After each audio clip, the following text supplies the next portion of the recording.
Bismillahirrahmanirrahim. Salatu wassalamu ala sayyidina Muhammad Rasulullah wa ala alihi wa sahbihi wa ala amma ba'd. Qala al-muallif wa madana fi dini wa dunya wal akhirah. Subhanaka la ilma lana illa ma 'allamtana. Qala rabbi shrah li sadri wa yassir li. Bismillahirrahmanirrahim. Kita lanjutkan, ini masih bab tentang tawakul ya, atau bahasa kita tawakal di dalam belajar. Bismillahirrahmanirrahim. Ini yang bagi berikutnya atau hal-hal yang perlu diperhatikan bagi santri, bagi para pembelajar, khususnya para luhurian adalah wa yambaghi li talibil ilmi alla yastaghila bi syai'in akhar ghairal ilmi wa la yu'ridu 'anil fiqhi. Qala Muhammad rahimahullahu taala, inna sina'atana hadhihi minal mahdi ilal lahdi faman arada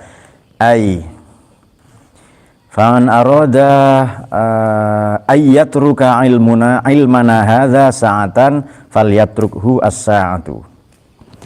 Bismillahirrahmanirrahim. Wayan bagi, dan seharusnya, selayaknya li talibil ilmi, bagi para luhurian, bagi para pembelajar, Allah yastaghila bi syai'in akhara, tidak menyibukkan diri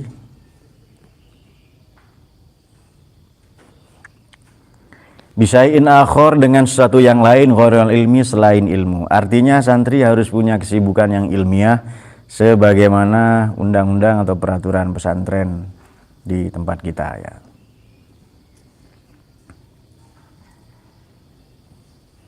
Oke.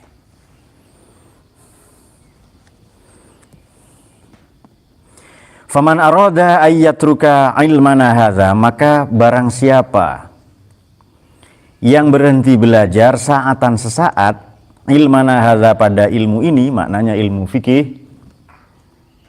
Barang siapa yang sesaat saja, sebentar saja berhenti dari mempelajari ilmu fikih,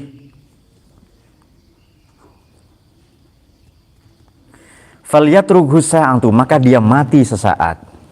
Barang siapa berhenti sesaat dalam belajar, maka dia telah mati sesaat. Artinya dia tidak belajar sama dengan mati. Maka benarlah kalau ada ungkapan Imam Asy-Syafi'i radhiyallahu an, man fatahu ta'lima atau man fatahu ta'alluman, ada yang membaca begitu, waqta syababihi fakabbir arba'an li wafatihi. Barang siapa berhenti belajar atau melewatkan waktunya tanpa memperluas cakrawala ilmu, wawasan pengetahuan, maka dia telah mati. Fakabbirhu arba'an li wafatihi, maka bacakan takbir 4 kali oleh karena kematiannya.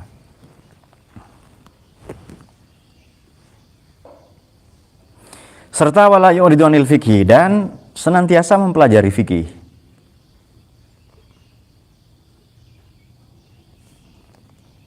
Tidak berpaling dari fikih ya.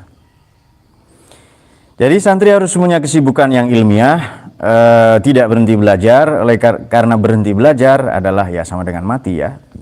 Kalau Muhammad Rasulullah, sungguhnya proyek kita ini kan pesannya ya.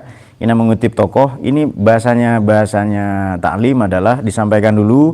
Anjurannya adalah tidak belajar, tidak punya kesibukan kecuali yang ilmiah, tidak berpaling dari fikih, sebagaimana di reportase disampaikan oleh qala Muhammad rahimallahu taala. Imam Muhammad rahimallahu taala memberi wejangan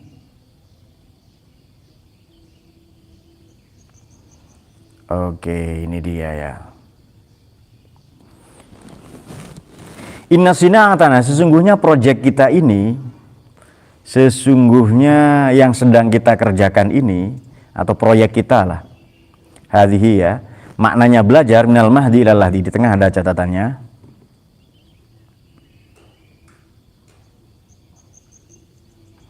Adalah dari hidup sampai mati. Minal mahdi, dari lahir, ilal lahdi, sampai liang lahat.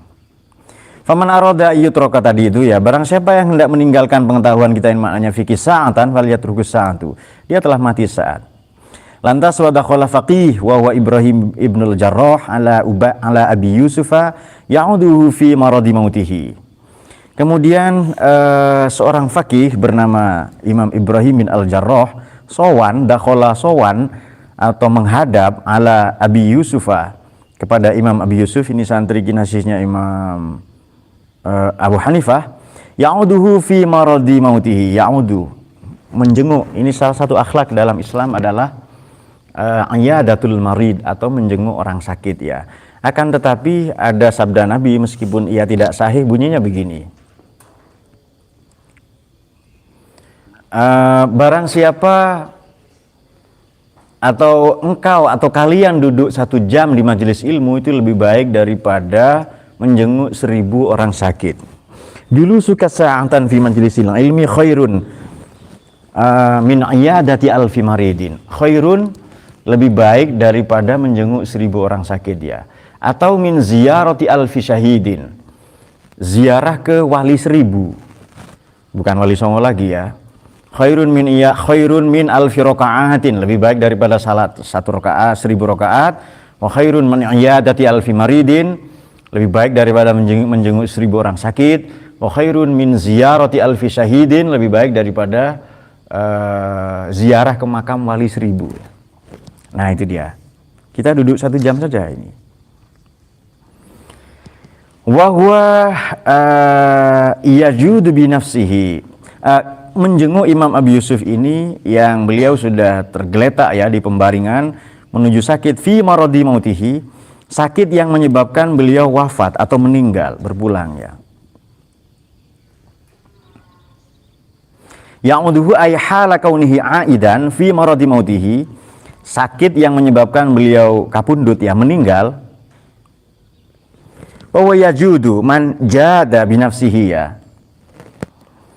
Akan tetapi beliau ini apa ya? Jud ini kan bermurah hati ya. Berusaha atau memaksa dirinya sendiri untuk bertanya. Faqala Abu Yusuf alahu, Imam Abu Yusuf berkata atau bertanya kepada tamu tadi itu, yakni faqih bernama Ibnul Jarrah, Imam Ibnul Jarrah, Romyul jimari rokiban afdalu amrojilan, melontar jamarot jumroh ini sebaiknya atau mana lebih utama, rokiban dalam keadaan berkendara, naik unta atau keledai, amrojilan atau berjalan kaki.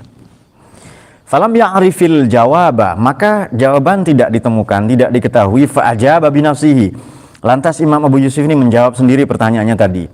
Wahwa anna romya masyian ahabbu fil awwalin, melontar jamarot ini jumroh ya dengan cara berjalan kaki lebih diutamakan atau lebih dicintai fil awwalin, oleh generasi terdahulu ya, Nabi dan as-sabiqun al-awwalun, Nabi dan para sahabat yang utama.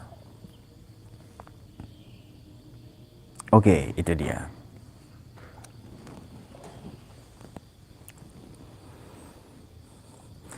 Bayangkan orang yang sudah mau meninggal saja, ini cerita populer ya, sudah sering kita ceritakan.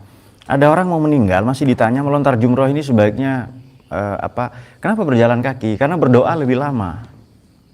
Tapi ada jawaban lain dalam situasi banyak, misalnya sa'i itu ya, maka lebih baik dengan kendaraan. Kalau sekarang kan tempat sa'i itu atau tempat jamarot sudah diperluas ya. Dan sekarang lebih gampang.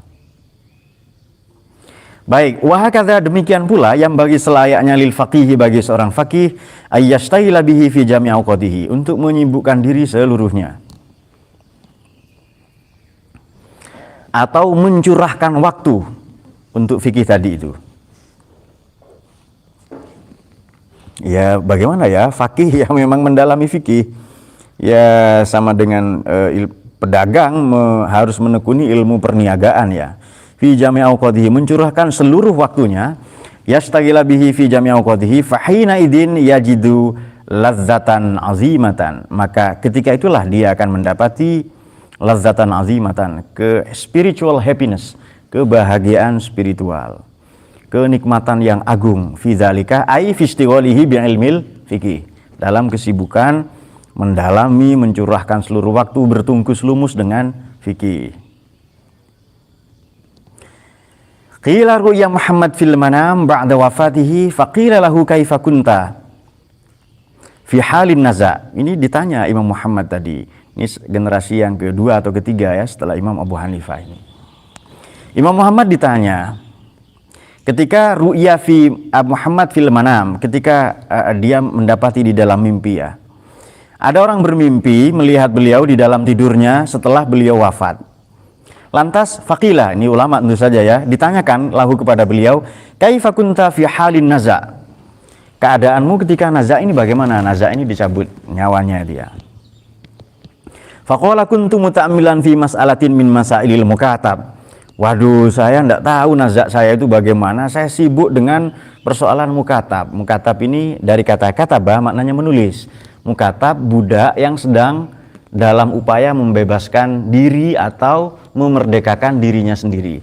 Jadi budak mukatab ini mencicil. Misalnya harganya adalah 50 juta. Dia mencicil tiap bulan 1 juta lah dari gajinya itu. Maka dia akan selesai dalam 30 bulan. Jadi budak mukatab dari kata kataba maknanya menulis, dia mencatat atau dicicil ya untuk dia bebas. Tidak lagi dulu ini ya, istilah zaman dulu ini ya, budak ini. Falam asyur, sehingga saya tidak sadar, saya tidak merasa bi khuruji ruhi, dengan keluarnya ruh saya itu. Jadi ahli ilmu ini sibuk mau, makanya ketika siapa tadi Ibrahim bin Al-Jarrah keluar sampai pintu, itu sudah banyak orang teriak-teriak karena Imam Abu Yusuf sudah meninggal. Jadi ketika saya, kata Imam Ibnul Jarrah, Ibrahim bin Al-Jarrah ini masuk, dan sementara Imam Abu Yusuf ini sudah di detik-detik menuju wafatnya beliau, kira-kira malaikat maut sudah di atas kepala beliau lah itu. Masih ditanya, him sini him, katanya, bukan rohim yang ini. Kalau kamu melontar jumroh di Jamarot itu sebaiknya berjalan kaki atau naik kendaraan. Beliau sebenarnya bisa menjawab, tapi diam saja. Imam Ibrahim ini menjawab, beliau tahu jawabannya tapi diam saja, melihat keadaan beliau yang sudah hampir meninggal. Dalam hati beliau bertanya, kenapa engkau menanyakan ini ya? Justru di situasi nazak ini atau sakaratul maut. Nah, alasan Imam Abu Yusuf adalah beliau tidak ingin ada pengetahuan yang belum disampaikan. Itu dia, betapa pentingnya ilmu ya. Beliau tidak ingin ada ilmu yang belum disampaikan. Makanya nanti kalau Ustadz Hasani menikah, dia menyampaikan banyak pengetahuan ke istrinya itu. Berdua saja. Oke, dulu yang ngaji kitab begini-begini pertama kali ke saya, ya istri saya sendiri ya. Bidayatul Hidayah, kemudian dan kitab-kitab yang lain seperti Minhajul Abidin dan seterusnya ya. Sebelum teman-teman ngaji seperti sekarang ini. Oke, kemudian falam asy'ur bi khuruji ruhi, saya tidak merasa, saya tidak tahu ruh saya keluar itu bagaimana rasanya. Qila innahu qala fi akhiri umrihi syaghalani masailil mukatab, fi akhir bukan akhir ya. Ada juga pendapat lain, innahu qala, bahwasanya beliau berkata begini, Muhammad ini berkata di detik-detik akhir umurnya itu, syaghalani masailul mukatab, persoalan budak mukatab ini telah menyibukkan saya anil isti'dadi li hadzal yaum, dan mengabaikan saya untuk mempersiapkan kematian saya ini bagaimana. Jadi lupa mau apa, kayak mau sholat misalnya, beliau hanya sibuk memikirkan masalah-masalah pengetahuan, masalah-masalah akademis yang beliau hadapi. Nah, mengacu kepada sabda Nabi tadi ya, 1 jam fi majlisil ilmi khairun min alfi raka'atin, lebih baik daripada 1000 rakaat salat sunnah. Wa khairun min iyadati alfi maridin, lebih baik daripada menjenguk orang mati, orang sakit 1000. Kira-kira ini siapa yang biasa menjenguk orang sakit di sini?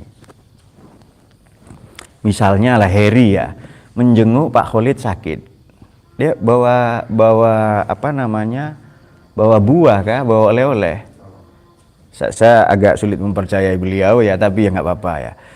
Anda bawa, loh Maman ketawa, gurunya diketawain, Man bawa oleh-oleh tuh Man. Misalnya harga oleh-olehnya ini 100.000 parsel buah lah ya, 100.000. Ya sudah kali 1000 berapa itu? Maka 100 juta kan. Kalau dinominalkan sejam belajar begini-begini ini ngantuk pun kalian, lebih baik daripada menjenguk 1000 orang sakit. Anda menjenguk orang sakit ini biayanya berapa? Ongkosnya, bensinnya, kemudian potensi kecopetan ya kan, Heri, ban kempes, bukan ganti bensin lagi tapi ganti oli, turun mesin berapa? Hitung saja. Berapa biayanya itu? Ganti van bel, ganti rantai ya kan? Apalagi Vespa. Nah, itu ganti motor sekalian. Nah, belajar itu lebih baik daripada itu. Jadi kalau Rohim pulang sampai 2 bulan, dia Ramadan pulang kah? Ya, Ramadan, Syawal, Dzulqa'dah. Hampir Dzulhijjah, berarti 4 bulan ini. Maka kita berapa jam? 24 kali 160 hari ya kan? Sudah hitung saja itu. Maka harus diospek ya. Terhitung mulai mungkin hari ini ada toleransi Pak Lurah ya. Oke, terhitung ada toleransi maka mulai besok. Oke. Juga yang pulang kemarin karena perpanjangan katanya saudaranya menikah. Betul Reza ya? Seolah-olah kalau dia tidak balik ke sini pernikahan saudaranya batal. Nur, betul Nur? Nah makanya kayak dia mudinnya itu loh, KUA-nya kayak dia sendiri. Nah yang dulu-dulu sudah tidak kita bahas, yang pulang katanya bikin SIM, yang Pak saya suruh puasa di rumah sama ibu saya ya kan, itu sudah tidak kita bahas lagi ya. Oke. Nah kayak Mas Habib itu loh, pulang itu dalam rangka menikah nanti ya Nur. Betul ya Ustaz Hasani ya. Tapi sebelumnya kalau pulang juga lama biasanya. Baik. Beliau lupa, saya lupa mempersiapkan ini semua karena saya sudah sibuk dengan urusan ilmu. Nah, innama qala dzalika tawaddu'an. Beliau mengatakan itu dalam rangka tawadhu. Tawadhu ini orangnya mutawaddi atau orang yang mutawaddi, orang yang tawadhu disebut low profile, rendah hati, low profile, rendah hati. Bukan rendah diri ya, kalau rendah diri hanya ke Allah saja kita itu, tadarru' ya. Tapi kalau tawadhu ke sesama makhluk pun kita tawadhu ya. Tapi tawadhu ini sikap ya, bukan suara seksi macam kemarin. Kan ada santri yang bersuara seksi di sini. Silakan mau tanya, ada yang tanya terus nanya. Bagaimana kalau Farid nggak senang lagi saya? Apa nanya gitu kan nggak kedengeran di forum itu. Faslun fi waktu tahsil ya, satu pasal lagi karena sedikit ini. Nah, tapi karena beliau tidak pulang maka tidak diospek ya. Yusron tahun lalu ikut juga. Oh enggak kerasa ada Yusron waktu itu ya. Ada Yusron waktu itu Beb. Yang saya ingat itu Heri mau wawancara Habib. Bagaimana komentar Anda dengan suara tembakau itu kan? Tentang astral atau Nyi Roro Kidul katanya itu. Lalu duling lalu muncul itu ya setelah itu. Nah, oke. Fi waktu tahsil ini waktu efisien, waktu key time, quality time, waktu efektif, waktu yang paling mangkus dan sangkil untuk belajar. Fi waktu tahsil, waktu yang paling efektif untuk belajar. Nah nanti untuk Ustadz Habib dan sayangnya tidak ada Ustadz Yani ya yang sudah pulang mau menikah, juga untuk Heri dan Hasani juga ada waktu fitahsil tapi bukan quality time dalam belajar, quality time bikin anak ini ada waktunya nanti. Nanti ngajinya via voice note saja. Apa kok semangat Tamen Nur? Biasanya ngantuk ngaji itu ya, giliran ada terdengar anak semangat dia. Oke. Apa waktu fi waktu tahsil terjemahnya apa tadi? Key time ya, waktu berkualitas, waktu yang paling efektif untuk belajar. Waktu yang ilmu ini betul nurun ya. Qila waktu ta'allum minal mahdi ilal lahdi, dikatakan dalam hadis ya bahwa waktu belajar ini minal mahdi ilal lahdi. Oke, teman-teman begini, kadang ada beberapa hadis ini yang tidak tercatat. Banyak tuduhan kepada kalangan ahlu sunnah. Itu hadis dihya di beberapa kitab itu kok tidak termaktub dalam kitab sahih misalnya gitu ya. Jadi ternyata kepada para penuduh yang demikian itu tanyakan saja hadis itu ada berapa yang Anda hafal ya kan. Boleh jadi hadis yang ini bukan hadis yang sedang Anda hafal ya kan. Ada 3 kemungkinan. Pendekatan pertama tadi memang orang yang tadi tidak hafal, atau ini hadis ini diverifikasi langsung kepada Nabi. Disebut hadisun nafas, hadis yang diperoleh secara personal atau diverifikasi langsung kepada Nabi. Dan hadis ini tidak ada soheh, tidak ada hasan, tidak ada do'if, karena semua berasal dari Nabi. Kapan hadis ini ada sahih hasan dhaif? Adalah di bukunya Ustadz Habib, ya kan? Buku terjemah kemarin itu loh. Jadi kapan hadis ini mengalami devaluasi nilai? Kapan? Adalah faktor perawi. Oh, ini perawinya pernah misalnya membagikan link video fabel. Fabel tahu ya? Fabel ini cerita rakyat yang tokohnya adalah binatang. Tahu Nur ya? Jadi binatang sedang apa bersenggama di video oleh dia. Itu fabel namanya. Apa man? Fabel itu apa? Kalau Rahim sudah lupa istilah ini dia. Karena hilang semua ilmunya, dia pulang 120 hari kok. Fabel adalah Farid. Cerita rakyat yang tokoh utamanya adalah binatang. Nah, itu dia. Oke. Dakhala Hasan bin Ziyad fit tafaqquhi wa huwa ibnu 80 sanatan. Imam Hasan bin Ziyad mulai mempelajari, dakhala kita artikan mulai mempelajari ya, mulai mendalami mempelajari fikih, wa huwa ibnu 80, padahal beliau sudah botuna, bocah tua nakal, sudah sepuh berumur 80 tahun. Akan tetapi walam yabid alal firos, beliau tidak berbaring di kasur.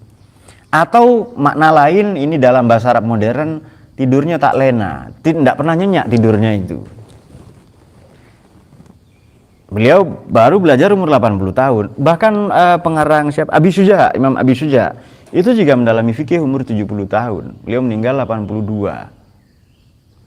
Jadi banyak orang yang. Nah, maka kemarin di sini kalau ada Pak Sukri ya, siapa yang sepuh-sepuh juga masih ikut ngaji, saya sampaikan bahwa Sayyidina Abu Bakar saja baru bisa baca Quran umur 38 tahun. Sorry, bukan baru bisa, baru belajar. Karena Quran turun beliau umur segitu. Walam yabit alal firos, beliau tidak tidur di atas matras atau kasur arba'ina sanatan, selama 40 tahun. Maknanya beliau ya tidur seperti kalian lah. Fafta ba'da dzalika arba'ina sanatan, lantas beliau memberi fatwa setelah itu selama 40 tahun juga.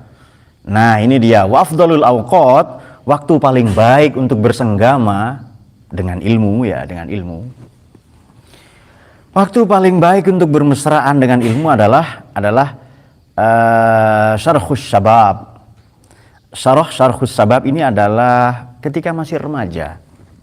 Syarh ay awwaluhu, maknanya awal di tengah itu. Permulaan Anda masih muda, maknanya ketika masih remaja. Jadi kalau yusron terlambat. Tapi lebih baik terlambat daripada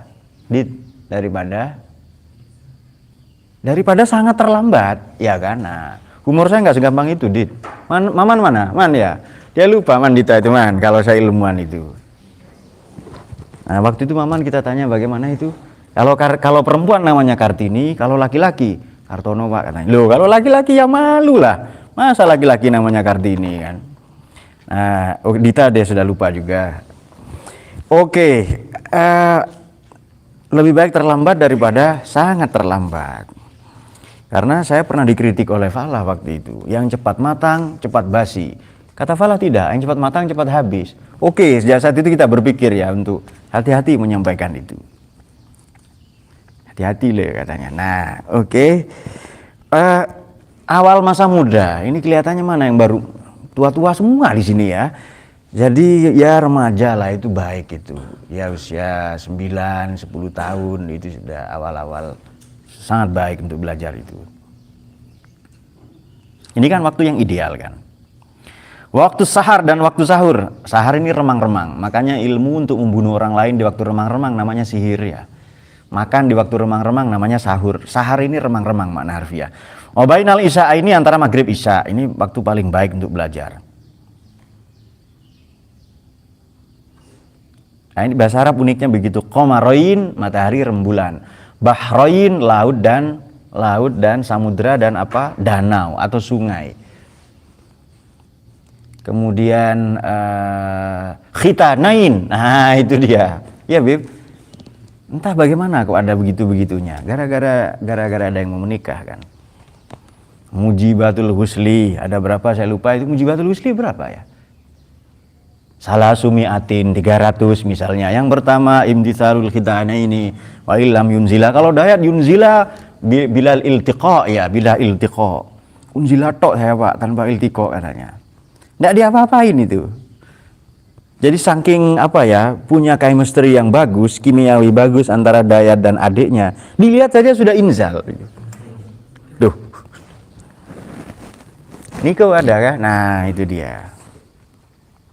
Jadi dulu kan ada ya Ustadz yang tidak lama lagi mau menikah, nanti bannernya kita pasang dari sini atau di mana-mana lah di pesantren ini kita pasang semua di tepi-tepi jalan juga kita tempel itu karena ketua pembangunan ya.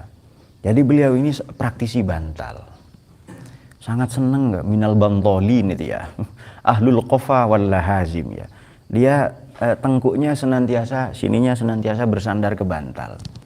Ayat favorit beliau adalah wanamariqu masfufah, dan bantal-bantal yang disusun rapi. Oke, itu ada di Quran itu. Jadi semua ornamen bajunya, tembok-temboknya, kue kan ada roti bantal ya kan? Roti bantal, susu bantal. Beb, dia dibully sama ini. Boten katanya. Nah, kan ada kue bantal, roti bantal, kemudian apa lagi? Susu bantal ya kan? Mereknya apa saya lupa itu. Kalau kue bantal itu emang ada kue kecil-kecil yang kalau digigit itu ada coklat dalamnya. Oke. Lantas, nah orang yang sudah punya kimiawi yang bagus, sangat akrab dengan bantal, dia akan bilang begini. Jangankan melihat bantal, membayangkan bantal langsung ngantuk dia. Jadi lihat gambarnya bantal. Bantal, tidur dia. Karena sudah sangat akrab dengan. Nah, cita-cita beliau salah satunya dulu ya di zaman jahiliyah, kalau beliau masuk surga dia hanya ingin ketemu bantal saja. Nah pernah juga di sini dulu awal-awal mondok di sana itu saya melakukan sidak ya, inspeksi itu. Jadi dulu nafis itu pernah saya kasih, nanti supaya didengar oleh orangnya nih kalau ada guling kan segini ya. Beberapa bulan kemudian guling itu memendek. Kalau bantal menjadi tipis itu kan lazim itu Nur ya. Tapi guling ini kok bisa pendek? Gimana caranya? Rupanya santri itu kalau meniduri guling maka pendeklah si guling itu ya. Nah, berbahaya Nur ya. Dia membahayakan yang lain. Ngaji sempat ngeres pikirannya ini. Memang sudah ngeres sejak dalam pikiran. Oke, wayan bagi ayyastaghriqa, dari gharab maknanya tenggelam, dan selayaknya idealnya santri itu yastaghriq jami' awqati, menenggelamkan seluruh waktunya. Artinya mendayagunakan seluruh waktunya. Tadi kan dikatakan waktu-waktu efektif, waktu yang baik, waktu yang key time, quality time. Itu yang ideal, ya seharusnya ya. Tapi seharusnya berikutnya adalah seluruh waktunya digunakan untuk belajar. Faiza malla'an ilmin. Kalau dia mulai bosan dari satu ilmu, aisara malulan wa kaslanan, dia menjadi malul, bosan dan malas dengan satu pengetahuan, disiplin ilmu. Yashtagila bi ilmin akhar, dia seharusnya menyibukkan dengan ilmu lain. Kalau bosan belajar nahwu ya belajar hadis. Bosan belajar hadis ya belajar tafsir misalnya. Kalau bosan dengan itu semua belajar filsafat itu. Ya walhasil gonta-ganti ilmu. Ini alhamdulillah tugas saya baru selesai. Tadi malam saya kerjakan dari jam 11 ya. Sampai tadi menjelang subuh tulisan saya sudah selesai dan kita akan kembali aktif lagi nanti Ustaz Hasani karena tugas saya menulis sudah selesai ya untuk di satu tempat lah itu.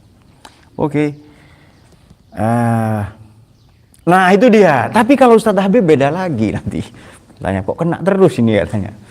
Tidak, menyemangati beliau. Nur, Ustadznya diketawa. Sampai ngaji ke Habib, diketawain gurunya.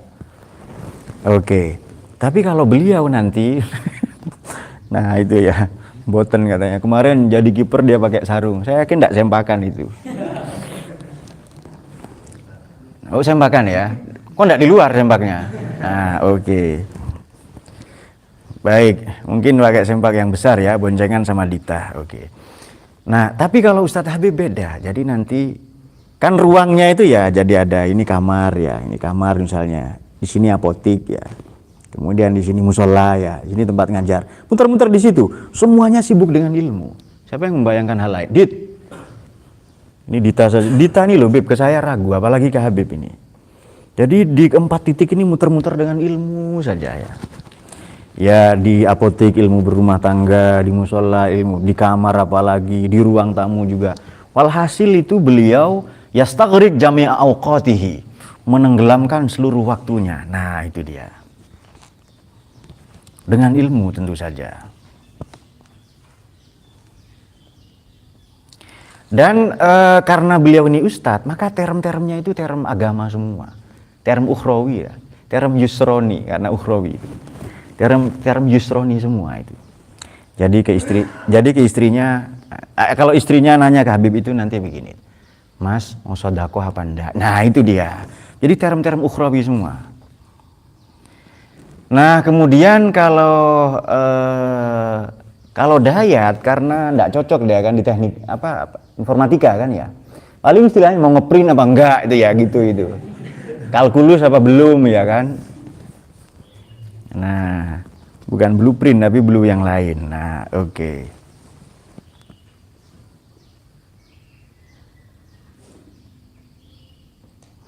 Nah, kalau Ustadz Hasani pakai wujud nakes, wujud kamal karena sedang menerjemahkan itu. Ini peradaban paripurna baru yang ini. Oke, kita teruskan. Wa kana Ibnu Abbas radhiyallahu anhuma, Sayyidina Abdullah bin Abbas radhiyallahu anhuma, idza malla minal kalam. Kalau anhuma radhiyallahu anhuma ya, artinya Sayyidina Abdullah dan Sayyidina Abbas, ini sepupu dan paman Nabi ya. Idza malla, manakala beliau mengalami kebosanan. Minal kalam, sehubungan dengan wahyu, Quran, tafsir dan seterusnya, yaqulu hatu diwana syu'ara, datangkan kepadaku, ambilkan kumpulan puisinya para penyair, ambilkan antologi puisinya para penyair. Maka Muhammad bin al-Hasani la yanamul laila, Imam Muhammad bin al-Hasan la yanamul laila, tidak pernah merebah atau tidur di malam hari, kana yad'u indahu dafatirun, diletakkan wakana dan ada ya beliau meletakkan indahu di sisinya, sisi kepalanya, dafatir, buku-buku. Wakana idza malla min nau'in yanzuru fi nau'in akhar. Kalau beliau lelah atau capek dengan malas, bosan dengan satu disiplin ilmu, beliau bergeser atau beranjak ke disiplin ilmu yang lain. Karena indahul ma, beliau meletakkan air di sisinya. Wa yazilu naumahu bil ma, dan beliau mengusir kantuknya dengan air. Karena yaqulu, beliau berkata begini, an-naumu minal hararah, tidur ini karena panas, tidur ini karena hawa panas. Tidur ini timbul karena energi panas. Fala budda min daf'i bil ma'il barid, maka tidak boleh tidak, maka saya harus mengusirnya dengan air yang dingin. Wallahu a'lam bishawab. Baik, dari dua pembahasan tadi kita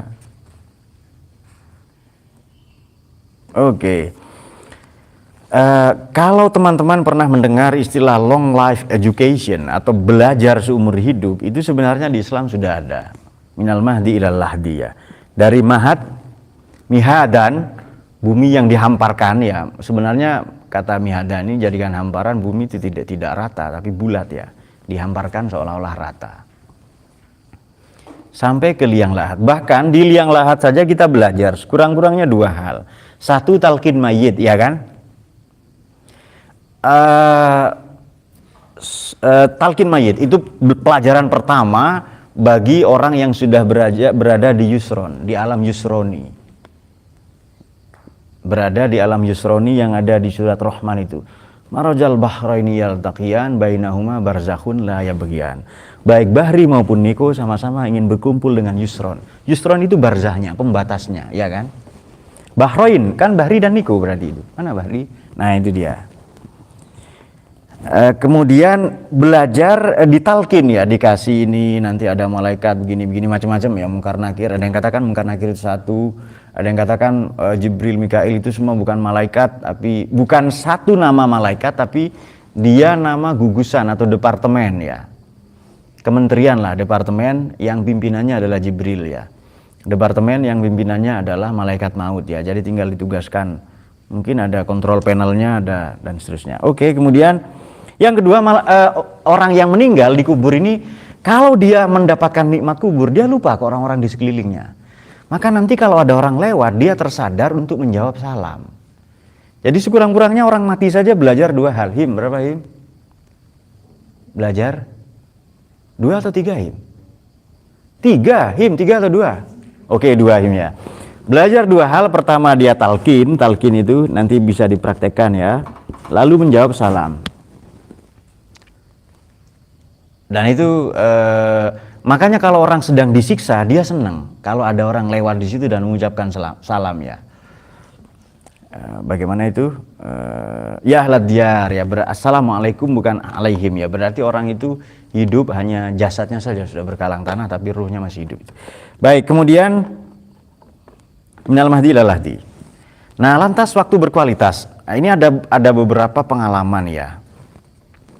Ini kan awal di masa muda, di Syarhus Syabab. Ini saya kemarin di Amerika itu berkunjung ke sekolah Yahudi. Jadi di anak Yahudi ini sebelum umur 12 tahun mereka sudah, anak-anak Yahudi ya, mereka sudah hafal kitab Torah dan Mazmur atau perjanjian lama. Mereka sudah hafal itu sebelum 12 tahun. Kemudian di usia yang sama mereka sudah menguasai minimal 2 bahasa asing. Selain tentu saja menguasai bahasa Ibrani, bahasa mereka sendiri ya. Kemudian nanti ada di antara mereka ada yang sudah mulai kuliah sejak usia 13 atau 15. Jadi walhasil ini sedari muda ya. Tetapi di Singapura ini juga ditekankan begitu dan kurang baik. Nah, coba kita ganti dengan yang lain. Misalnya di kota favorit Anda di Tokyo ya, di Jepang. Sebenarnya ini percontohannya bukan di Tokyo, dimulai dari Hokkaido ya di Jepang. Pelajaran kompetensi teknis dasar, apa itu? Kompetensi teknis dasar di kurikulum 13 disebutkan biasanya. Dulu kan waktu Yusron, kalau saya sekolah itu ada CBSA ya Beb ya. Cara belajar siswa aktif itu. Kurikulum apa, berbasis kompetensi, apa dan seterusnya. Kalau Yusron belum ada kurikulum, sebab beliaulah kurikulumnya itu. Nah, di kompetensi teknis dasar ini di bahasa kita disebut calistung. Baca, tulis, hitung. Ini diajarkan di anak umur 9 sampai 10 tahun. Jadi dari kecil anak-anak di Jepang nggak bisa berhitung itu. Terus kalau beli rokok Jisamsu gimana? Ya nggak tahu. Wah gata, mungkin gitu aja kan. 2, 3, 4 itu. Dia nggak tahu hitung-hitungan, nggak bisa dia. Sebelum 9 tahun. Terus dari kecil ke sekolah ngapain? Ya bersih-bersih toilet, hormat ke meja guru, kemudian diajari karakter, ya akhlak itu. Jujur, antri, bertanggung jawab. Kemudian hanya mencium bendera, ya kan? Bukan bendera Saddam Hussein yang nempel di tempat lain ya. Apa Nur? Dia kalau ke sana nyambung terus. Oke. Nah, nanti setelah usia 11 sampai 15 tidak diajarkan pelajaran yang tidak ada terapannya di kehidupan nyata. Jadi kalau di Indonesia kan banyak banget itu. Saya pernah sekolah di SD lalu pindah ke MI. Seingat saya itu ada 11 apa 12 ya pelajaran itu. Fikih, akidah, akhlak, apalagi orkes ya, olahraga kesehatan, kemudian banyak sekali PMP, pendidikan moral Pancasila, bahasa Indonesia ada. Sore masih sekolah lagi. Ini menyebabkan peserta didik ya di Indonesia ini otaknya itu berisi flash disk itu, bukan untuk menalar ya. Nah, itu kurang baik itu. Nah, kalau begitu bagaimana sebaiknya? Nah, agama hemat saya diajarkan sebagai perilaku saja, keseharian saja. Nah, kita bikin hitung-hitungan begini saja. TK sudah belajar bahasa Inggris ya? Ada biasanya ya. Oke, TK 2 tahun. Ditambah PAUD 1 tahun, sudah 3 tahun berarti. Kemudian SD berapa? 6 ya. Lalu 9 tahun. Kemudian tambah sampai SMA. Berarti sudah 15 tahun ini, tambah 6 tahunnya 15. Tambah kuliah. Kuliah ini berapa tahun? 4 tahun ya. Kalau enggak malas. Oke. 19 tahun belajar ditambah usia masuk 4 tahun. Berarti manusia itu sampai usia 24 tahun, 23 atau 24 tahun di Indonesia, 19 tahun. Lalu kuliahnya jurusan bahasa Inggris, enggak pinter-pinter juga bahasa Inggris itu. Nah, maka ditempuhlah jalan yang efektif di mana bahasa Inggris ini menjadi kultur, menjadi budaya. Misalnya ke tempat kursus. Di sana hanya ditempuh 3 bulan. Berarti mubadir umur 18 tahun 9 bulan. Kalau setahun punya anak 1, dia punya anak 19 anak sudah itu. Ya kan? Weh, kamu enggak pinter-pinter bahasa Inggris? Enggak. Ini loh saya punya anak 19, nunggu kamu belajar. Nah, itu dia. Oke. Bukankah matematika juga sama bisa ditempuh 3 bulan juga? Bahasa Indonesia misalnya. Tapi kalau akhlak pekerti itu minal mahdi ilal lahdi. Nah, ini pelajaran yang dimaksud. Kira-kira akhlak ini ada enggak di dalam sholat? Sok tahu ini, ya. Farid, ada enggak akhlak di dalam sholat, Farid?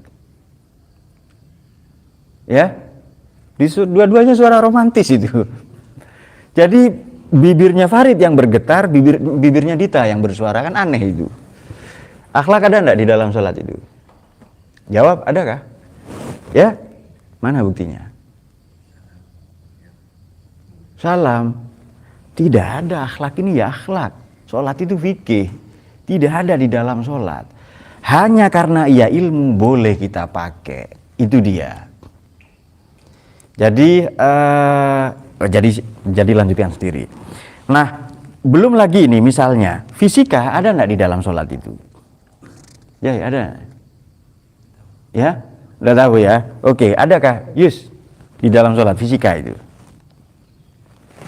Ya, mungkin ada yang tahu ada. Niko, ada kah? Ada ya. Termonuklir misalnya ada di dalam, ada ya. Apa buktinya, Niko?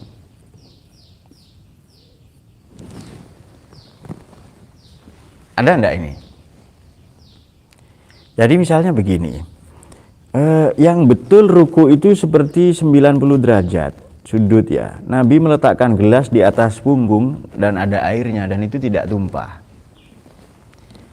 Berarti ini sangat presisi karena fisika ini besaran dan satuan ya. Pengukuran dan seterusnya. Oke.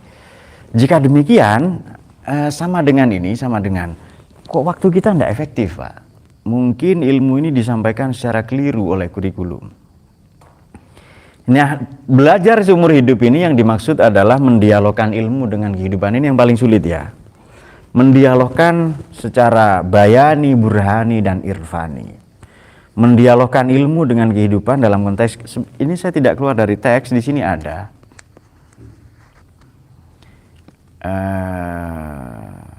Dari waktu kecil hingga mati ya, utubul ilma minal mahdi ilal lahdi liqaulihi sallallahu alaihi wasallam. Meskipun ada kalangan Wahabi menganggap ini bukan hadis. Jadi bayangkan sabda Nabi diperiksa harus diverifikasi oleh imam-imam itu ya. Tapi memang itu disiplin ilmu hadis. Memang mensyaratkan demikian. Utlubul ilma walau bisin menurut Imam Bukhari bukan hadis. Tapi menurut gurunya hadis, Imam Muslim. Meskipun itu hadis hasan.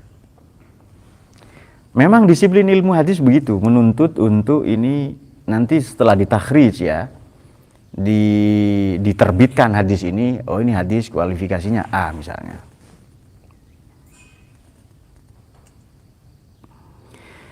Nah, Hasan bin Ziyad tadi yang baru belajar ketika usia 80 tahun, ini satu-satunya murid yang waktu itu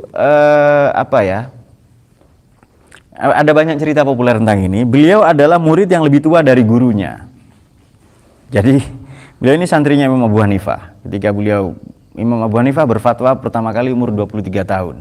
Jadi lebih kurang beliau sudah guru besar lah, sudah ulama ya di usia itu. Kemudian santrinya berumur 40 tahun ini. Namanya bin Ziyad tadi itu, Imam Hasan bin Ziyad ya. Baik. Sama dengan begini. Kalau naskah, data, file tentang buku ini saya masukkan ke dalam komputer, ke dalam HP, maka HP ini tidak berpengaruh sekurang-kurangnya dalam 2 hal. Kecerdasannya tidak berpengaruh, atau mungkin hanya informasi tentang ini ya, atau katakanlah boleh lah ya, dia tidak ada pengaruh di dalam dirinya, atau pada selain pola pikir, pola sikapnya tidak berpengaruh.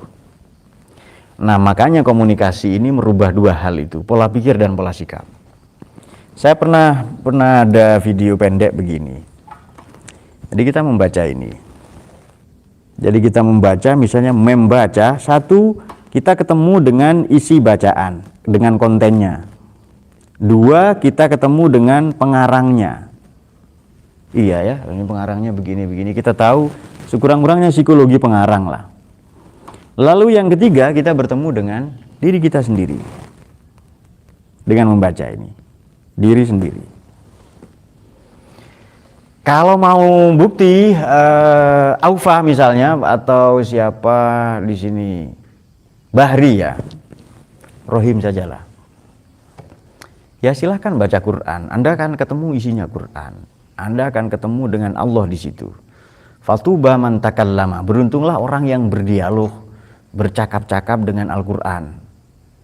Ma'ar-Rahman melalui Quran. Nah itu dia. Wa khaba man tajana, merugilah orang yang menjauhinya ya. Oke. Atau yang ketiga, dia ketemu dengan dirinya sendiri. Nah silahkan baca Quran, nanti ketemu tentang tipe munafik seperti ini. Idza qamu ila sholati qamu kusala yuraunan nas misalnya. Kemudian idza laqul ladzina amanu qalu amanna, dia ngaku beriman. Wa idza khalau ila syayatinihim, kalau kembali ke setan-setan mereka, mereka berkata innama nahnu mustahziun. Kita hanya istihza saja. Kita hanya mengolok-olok saja. Tipikal-tipikal munafik ini kan kita ketemu diri sendiri. Mungkin Maman pede ketemu orang beriman. Wih, ini saya ini Pak. Bukan, itu non Maman. Mungkin Maman adalah yang zolim, ya kan, yang mungkin siapa tahu gitu. Nah, apalagi Dayat itu. Wa minhum muqtasid, wa minhum apa yang ala akibai, yang gitu-gitu itu. Nah, jika demikian membaca ini ketemu dengan diri sendiri. Misalnya membaca apa ya? Iya ya, ini kira-kira begini-begini dan seterusnya. Dan belajar ini, belajar modern, kalau dalam teori komunikasi itu ada pertanyaan begini. Dalam filsafat komunikasi ada pertanyaan begini. Misalnya ada dua orang berkomunikasi interaktif. Apa yang Anda tahu, apa yang mau saya tahu? Itu pertanyaan paling sederhana itu. Jadi what do I know, apa yang saya tahu, kemudian what do you want to know, apa yang mau Anda tahu. Ini doktrin filsafat komunikasi ya. Apa yang mau Anda tahu? Misalnya saya, apa yang mau Anda tahu? Atau apa yang saya tahu? What do I know? Apa yang saya tahu? Dan apa yang mau Anda tahu? What do you want to know? Oh, Anda ingin tahu tentang fisika, maka saya sampaikan informasi fisika. Atau sebaliknya, apa yang ingin saya tahu? Nah, tapi itu bukan filsafat. Tidak ada epistemologinya itu. Itu hanya ontos saja, itu realitas ontologis. Epistemologinya adalah bagaimana kita menjadi tahu, itu dia. How do we know? Jadi dari pertanyaan what do I know, that what do you want to know, apa yang mau tahu dan apa yang saya tahu, apa yang Anda mau tahu, itu baru ontologis, realitas ontologis. Epistemologinya adalah how, bagaimana? How do we know, bagaimana kita tahu? Kemudian aksiologinya adalah dari pengetahuan itu nanti merubah tiga hal. Satu, pola pikir. Yang kedua, pola sikap ya. Yang kedua nanti mempengaruhi ini. Iya ya. Meskipun lazim kadang disebut dua saja. Mempengaruhi pola pikir, pola sikap. Atau yang ketiga begini. Nanti selain pola pikir, sama dengan begini ya. Anda membaca Quran. Pola pikir Anda tidak berubah gara-gara Quran. Pola sikap Anda tidak menjadi baik gara-gara Quran. Maka ada yang salah bacaan Anda itu. Atau keliru Anda memahaminya. Jadi Anda ngaji, kalau kata Mullah Sadrani, harokah jauhariyah, gerak substantif. Anda 1 jam yang lalu dengan Anda sekarang berbeda, karena Anda baru ngaji. Kalau Anda tidak berubah dari sebelum dan setelah ngaji, maka Anda maknanya tidak ngaji. Itu rutinitas. Dalam fenomenologi belum peristiwa. Peristiwa adalah kalau ada perubahan dalam diri Anda. Kalau ada berkesan, makanya 17 Agustus itu peristiwa. Ustadz Habib menikah, itu peristiwa. Betul Bib ya? Meskipun Bapak peristiwa Pak Khalid katanya.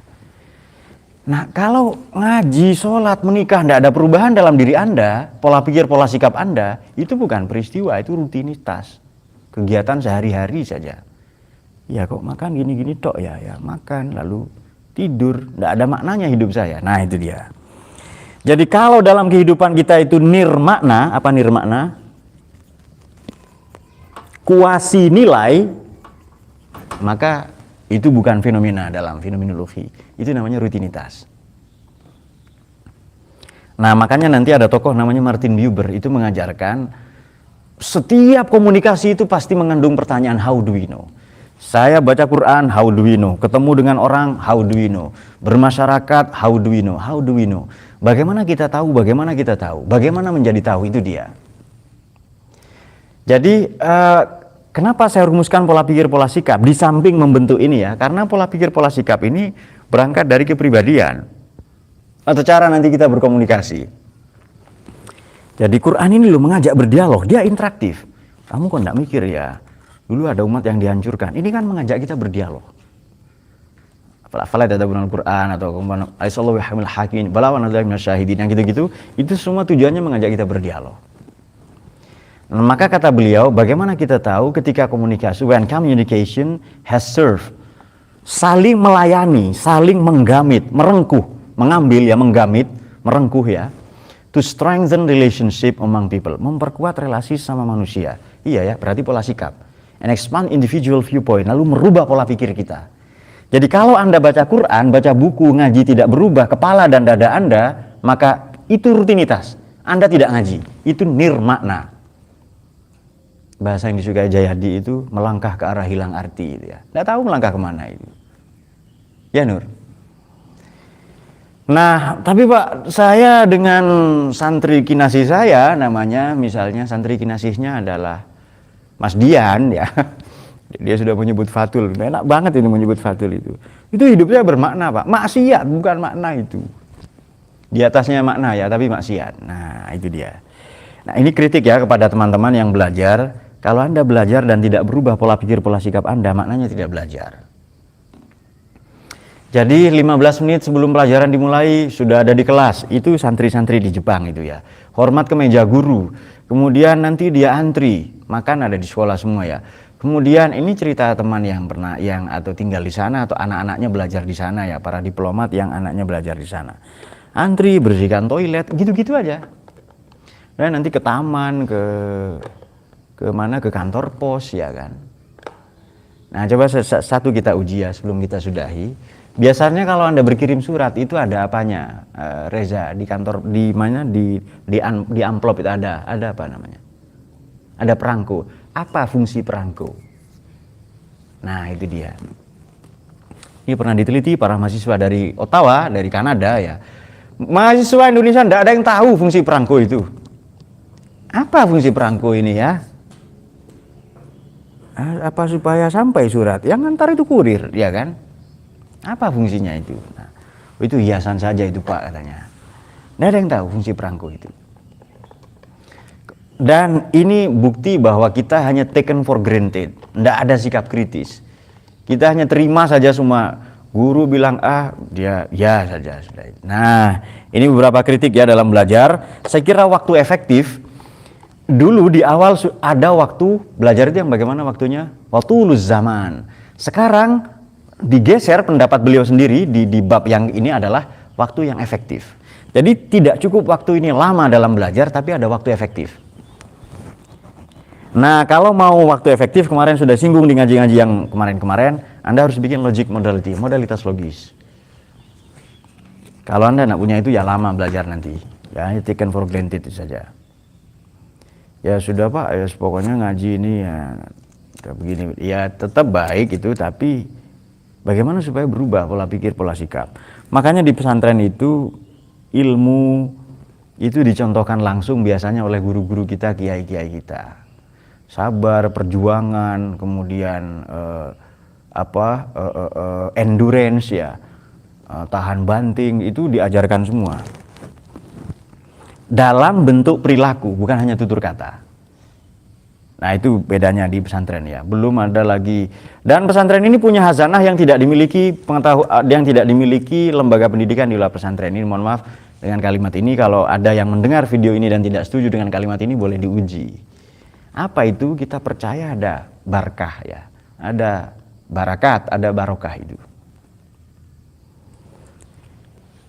Banyak lah itu ya, banyak sekali. Kalau mau diulas ini panjang sekali. Ada, kita percaya barokah, kita percaya ilmu huduri, ilmu laduni. Kita percaya ilmu yang tanpa kita belajar. Percaya itu Nur. Percaya teman-teman? Percaya. Mulai sekarang jangan percaya. Wajib belajar. Enak banget percaya ilmu laduni ya kan? Ya, percaya. Jangan percaya. Wah, katanya Gus Dur itu ilmu laduni. Dia baca buku. 12 tahun baca bukunya, baca Das Kapital. Anda 12 tahun ngapain? Ya kan? Masih kencing di mana-mana itu. Ya percaya Pak. Mulai sekarang jangan percaya barokah itu.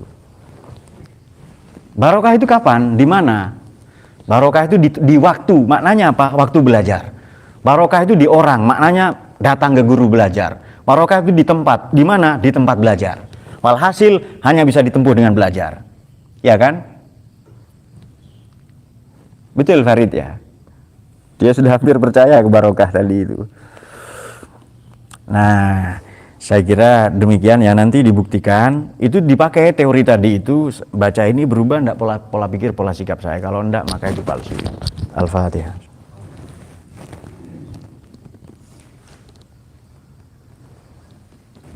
Wa yafiqna ila sabilil anbiya'il mursalin. Assalamualaikum warahmatullahi wabarakatuh.